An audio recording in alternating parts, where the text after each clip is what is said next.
La República Dominicana es un país bendecido, ya que aunque es montañoso, casi todas sus regiones geográficas están interconectadas. Sin embargo, con el paso de los años, la zona suroeste del país se ha ido quedando rezagada económicamente con respecto al resto del país. Su condición de zona fronteriza y de tener baja pluviometría le ha pasado factura. Pero quizás el elemento principal que le ha quitado potencial ha sido su vecina cordillera central, que le ha mantenido históricamente separado del Valle del Cibao, que es la región más fértil del país. Por este motivo, siempre ha existido el anhelo de que se construya una carretera que conecte a las ciudades de Santiago con San Juan de la Maguana. Sin embargo, hoy se sabe que las carreteras montañosas son muy complicadas, costosas y peligrosas de construir. Desde hace siglos ha existido un camino para burros que cruza la cordillera y que hoy se usa para practicar senderismo y llegar al Pico Duarte. Sin embargo, que sepamos, se dice que el primer presidente dominicano que se planteó hacer un camino por allí fue Ulises Heró, Lilis, pero lo rechazó por el miedo de que el Cibao y el Sur se le unieran en su contra. Luego, Horacio Vázquez construyó la carretera internacional de la frontera en el año 1929. Trujillo, por el contrario, compró la idea de crear los primeros parques nacionales. De esta forma, en los años 1956 y 1958 se fundaron las primeras dos áreas protegidas del país, el Parque Nacional J. Armando Bermúdez, mirando hacia el Cibao, y el Parque José María Cabral, mirando hacia el sur del país. Con unos 1.500 kilómetros cuadrados en conjunto, estos dos parques conservaron los bosques aún vírgenes que quedaban en las alturas de la cordillera central, protegiendo también el nacimiento de los principales ríos del país. El primer plan serio con esta carretera lo tuvo el presidente Antonio Guzmán Fernández. El plan elegido era unir a San José de las Matas con la presa de Sabaneta. Iba a ser una carretera convencional, de estas que van bailando con la geografía, con horrendas pendientes de hasta un 20% y velocidad de circulación de entre 30 y 40 kilómetros. La nueva carretera bajaría el trayecto de Santiago a San Juan de 8 horas a 5 horas, pero cortaría por el mismo medio los parques nacionales creados por Trujillo. Según el estudio de factibilidad de la misma, pronosticaba que entre carros y camiones tendría un tránsito inicial de unos 40 vehículos diarios, que podría incrementarse a unos 200 en 20 años. La obra iba a tener un costo de $65 millones, unos $250 millones de hoy en día. Las recomendaciones de entonces sugirieron que el verdadero beneficio de dicha carretera era acceder a los bosques vírgenes de los parques nacionales para explotarlos, construir represas en las alturas y potenciar la explotación minera de la cordillera. Cuando el proyecto se lo presentaron a Balaguer, este no solo lo rechazó, sino que mandó a cerrar todos los aserraderos del país, para que ni le sugirieran talar los parques nacionales. Luego, el proyecto de la carretera Cibao Sur cayó en un letargo, hasta que resurgió en el año 2012, cuando se convirtió en una promesa de campaña de Danilo Medina. En esta ocasión se hablaba de una ruta diseñada para circular a 80 km por hora, así que no iba a ser la carretera zigzagueante entre montañas que se planificó cuando el presidente Guzmán. Se anunció por igual que conectaría a San José de las Matas con el Rubio y la presa de Sabaneta. La carretera nueva tendría una distancia de unos 70 kilómetros, que sumados a los 70 ya existentes, harían un tramo total de unos 140 kilómetros, bajando el trayecto de entonces de 5 horas entre Santiago y San Juan de la Maguana a solo 1 hora y 45 minutos. Para proteger los parques nacionales se contemplarían túneles de 4 a 6 kilómetros. La obra generó una aprobación generalizada de la población, llegando incluso el actual presidente Luis Abinader a apoyar el proyecto, y Leonel Fernández lo incluyó en su propuesta RD 2044. Sin embargo, cuando los grupos de protección medioambientales supieron del plan del gobierno, pegaron el grito al cielo. También la Academia de Ciencias de la República Dominicana mostró su desaprobación. Las razones explicadas fueron tantas y tan variadas que prácticamente el proyecto se consideró un suicidio ecológico y una puñalada al mismo corazón del país. Por más de un año, la puja unificada entre los grupos ambientalistas y el gobierno se mantuvo.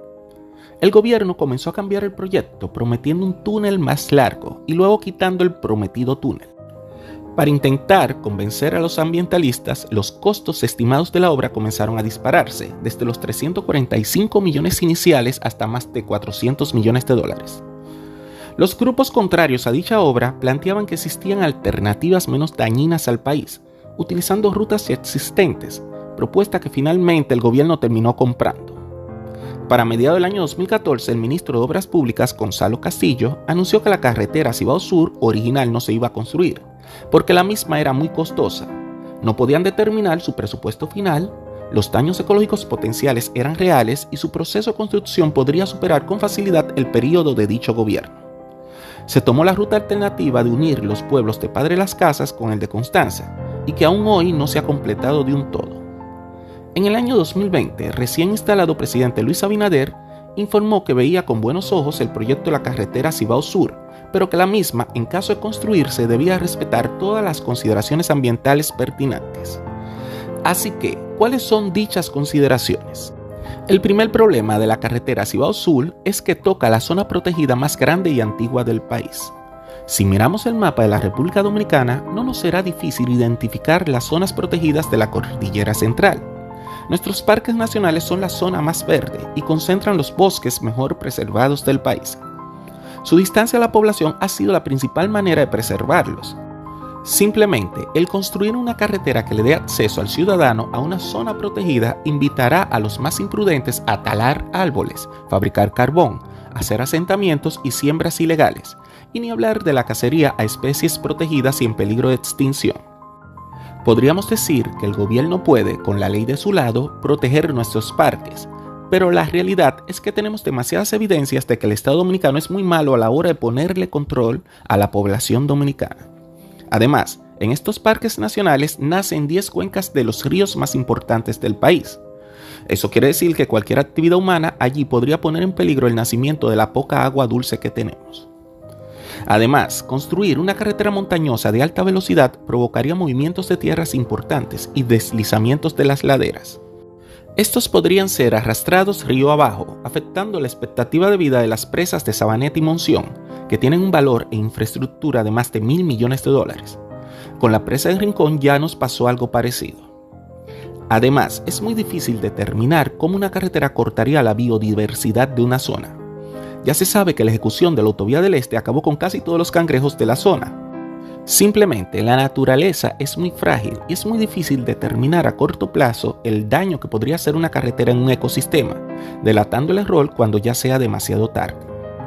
Los parques nacionales del Macizo Central son el refugio de nuestras jutías, cotorras, ruiseñores, papagayos y canarios.